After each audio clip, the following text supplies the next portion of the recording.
학생들은 이제 그동안의 노력의 결과를 받아보는 시기가 됐습니다. 하지만 모든 것의 끝이 아니라 또 하나의 시작을 준비하는 기간이기도 합니다. 이 시기에 짚어봐야 할 일들을 알아봤습니다. 위클리 교육 김하늘 기자입니다.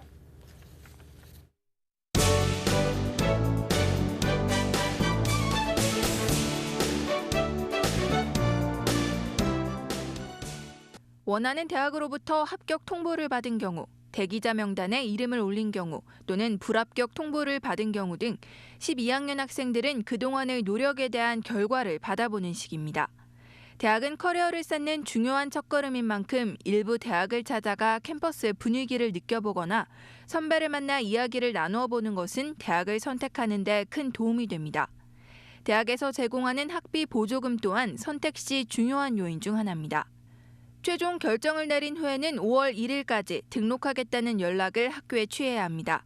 만약 일지망대학의 대기자 명단에 올라 있다면 끝까지 포기하지 않고 원서를 낸 이후 추가된 수상 내역이나 활동사항 등을 학교에 제출하는 것이 좋습니다.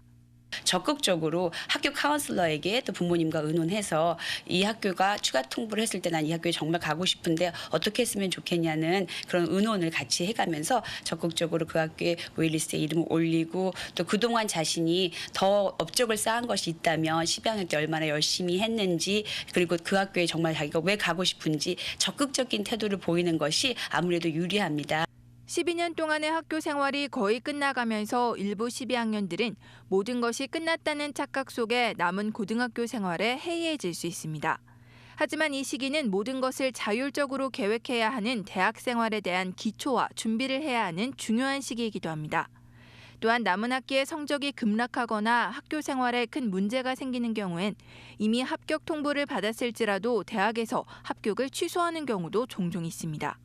지금 이 스테이지 이제 마지막 12학년 이제 마지막 2학기 그 스테이지가 앞으로 이제 그 다음 스테이지 있잖아요. 이제 대학교 가서 이제 겪게 될 그 라이프에 가 어떻게 될지를 보여주는 그 척도가 되는 거예요. 그때 가서 이제 자기가 잘 할 수 있는지 자기를 검증하고 싶고 거기에 대해서 모티베이션을 가지고 싶으시다면 지금부터 그 모습을 스스로한테 자기가 보여줄 필요가 있다고 생각을 합니다.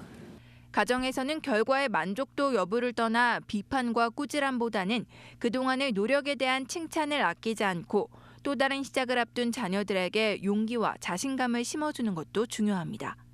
LA18 프라임 뉴스 김하늘입니다.